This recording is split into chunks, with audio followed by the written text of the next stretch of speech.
एक बार की बात है, एक गांव में एक ट्यूबवेल था जिससे गांव के खेतों में सिंचाई की जाती थी। सब कुछ सही चल रहा था, लेकिन कुछ दिनों से जो भी किसान उस ट्यूबवेल का पानी अपने खेतों को सींचने के लिए इस्तेमाल करता, तो अगले दिन उसकी सारी फसल सूख जाती। अरे ये क्या? मैंने तो कल ही अपने खेत में बहुत सारा पानी डाला था, तो आज ये अचानक से ये सारी फसल सूख कैसे गई? फिर किसान को कुछ समझ नहीं आता और वो परेशान होकर अपने घर चला जाता है। राधा, हमारी सारी फसल रातों रात सूख गई। पता नहीं ऐसा क्या हुआ। अब हमारे ऊपर बहुत सारा कर्ज हो गया है। हो सकता है हमें कर्ज उतारने के लिए अपना खेत बेचना पड़े। फिर अगले दिन उसी ट्यूबवेल का पानी एक और किसान इस्तेमाल करता है और अपने खेतों में उस ट्यूबवेल का पानी डालता है। फिर अगले दिन वो देखता है कि उसकी फसल भी बर्बाद हो जाती है। इसी तरह देखते ही देखते गांव में बहुत से खेत बंजर हो जाते हैं। किसी को कुछ समझ नहीं आता कि आखिर खेत पानी देने के बावजूद सूख कैसे सकते हैं। फिर एक रात राधा परेशानी की वजह से अपने घर में इधर उधर टहल रही होती है। तभी उसे ट्यूबवेल के चलने की आवाज आती है। अरे ये क्या, इतनी रात गई, ये ट्यूबवेल किसने चालू किया? फिर वह खिड़की से देखती है तो उसे एक औरत दिखाई देती है जिसने सफेद साड़ी पहनी हुई होती है और वह उस ट्यूबवेल में नहा रही होती है। वह उसकी शक्ल नहीं देख पाती। अरे दैया, ये कैसी औरत है जो रात गए इस ट्यूबवेल में इस तरह नहा रही है? मुझे अभी से वहां से भगाना होगा। फिर राधा हाथ में डंडा लेकर उस ट्यूबवेल की ओर बढ़ती है। कौन है तू? ये ट्यूबवेल हमारा है। तेरी इतनी हिम्मत, इतनी रात गए इस ट्यूबवेल में नहा रही है? तुझे कोई शर्म हया है या नहीं?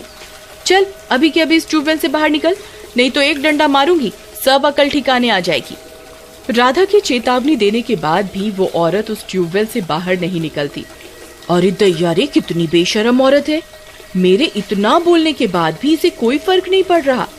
अच्छी बात है, रुक, तुझे अभी सबक सिखाती हूँ। फिर राधा उसके ऊपर डंडे से वार करती है।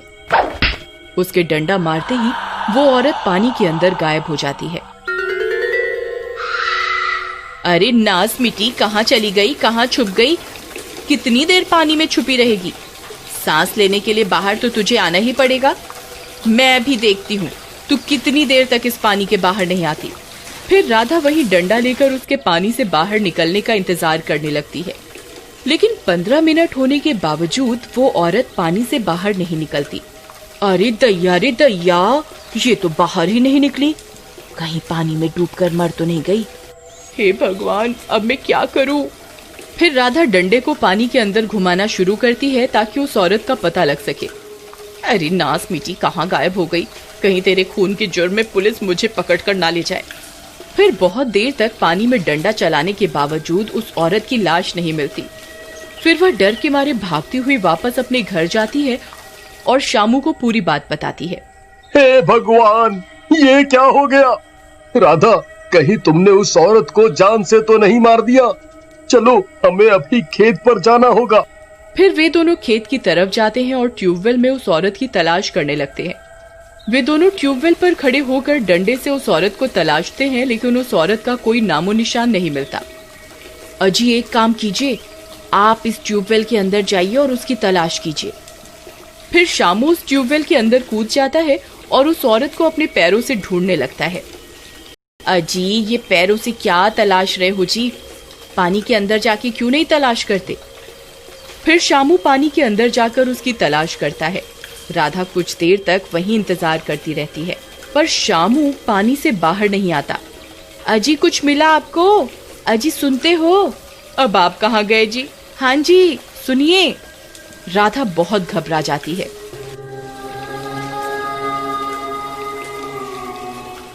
हे भगवान, अब ये कहाँ रह गए? अरे मर गई रे, अब तो बहुत देर हो गई। ये इतनी देर बिना सांस लिए कैसे जिंदा रहेंगे? अरे मर गई रे। अजी, सुनते हो? आप कहाँ हो? मुझे अभी किसी को मदद के लिए बुलाना होगा। फिर राधा भागती हुई जाती है और सरपंच का दरवाजा खटखटाती है।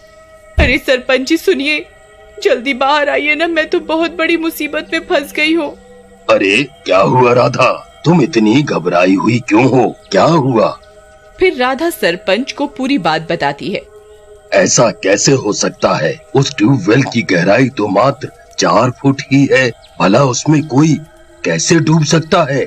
चलो मेरे साथ, मैं अभी देखता हूँ कि आखिर माजरा क्या है।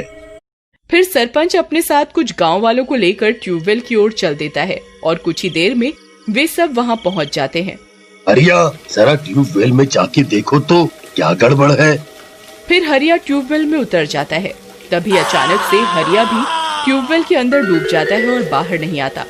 उस ट्यूबवेल से डरावनी डरावनी आवाजें आने लगती हैं। अरे मर गई रे सरपंच जी, अब ये हरिया कहाँ रह गया? इतनी देर हो गई, ये बाहर क्यों नहीं आया अब तक?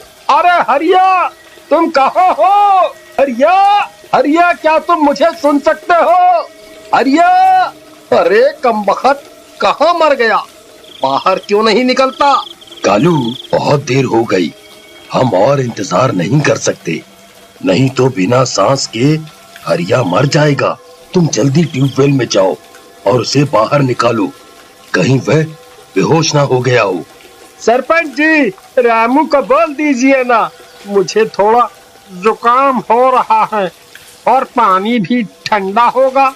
रामू, अभी के अभी इस ट्यूबवेल में जाओ और हरिया को बाहर निकालो। ठीक है सरपंच जी, जैसी आपकी आज्ञा। फिर इतना बोलकर रामू भी उस ट्यूबवेल में उतर जाता है। तभी उसे एहसास होता है कि कोई उसका पैर अंदर की ओर खींच रहा है। अरे अरे मर गए रे! कौन है भाई? कौन है जो मुझे अंदर खींच रहा है? अरे सरपंच जी, मेरी मदद करो, कोई मुझे इसके अंदर खींच रहा है। छोड़ छोड़ छोड़! फिर देखते ही देखते रामू भी उस ट्यूबवेल के अंदर डूब जाता है और गायब हो जाता है। वे सब लोग एक दूसरे की शक्ल देखते रह जाते हैं। कालू, जरा देख तो सही, क्या हुआ? क्यों रे बुड्ढे, मुझे बेवकूफ समझा हुआ है क्या, जो मैं मरने के लिए इस ट्यूबवेल के अंदर जाऊंगा? दिखाई नहीं दिया क्या इसने किस तरह इतने लोगों को हमारी आंखों के सामने निगल लिया? ये ट्यूबवेल पर जरूर किसी चुड़ैल का साया है, तभी इसका पानी खेतों में डालते ही पूरी फसल बर्बाद हो जाती है। अब मैं यहाँ नहीं रुकने वाला, यहाँ जरूर किसी भूत प्रेत का चक्कर है। वे लोग आपस में बातें कर ही रहे होते हैं कि तभी डरावनी डरावनी आवाजें आने लगती हैं। अरे मर गए रे सरपंच जी, आपने ये आवाज सुनी? ये जरूर उसी चुड़ैल की आवाज है जो लोगों को इस ट्यूबवेल के अंदर खींच रही है। अब मैं यहाँ एक पल भी नहीं रुकने वाला। अरे भागो रे भागो, ये ट्यूबवेल तो लोगों को जिंदा ही निकलता जा रहा है। अरे सरपंच जी, आप कहाँ भाग रहे हैं? अरे रुकिए, मेरे पति का क्या होगा? अरे रुकिए ना, आप तो गांव के सरपंच हैं। अगर आप इस तरफ भाग जाएंगे तो गांव की रक्षा कौन करेगा? ये भूत प्रेत का चक्कर है, मैं इसमें कुछ नहीं कर सकता। अरे भागो रे भागो, भागो! हे भगवान, अब मैं क्या करूं? इन्हें कैसे ढूंढूं? फिर राधा उदास होकर वहीं उस ट्यूबवेल के पास बैठ जाती है। तभी एक मनचला वहां से गुजरता है। अरे वाह वाह, इतनी रात गए इतनी सुंदर स्त्री यहाँ क्या कर रही है? अजी सुनिए, आप यहाँ इतनी रात में क्या कर रहे हो जी? आपको डर नहीं लगता? और आप इतने उदास क्यों हो? मुझे बताओ, मैं आपकी परेशानी दूर कर देता हूँ। नहीं नहीं, कुछ नहीं, आप जा सकते हैं, मैं ठीक हूँ। अरे ऐसे कैसे?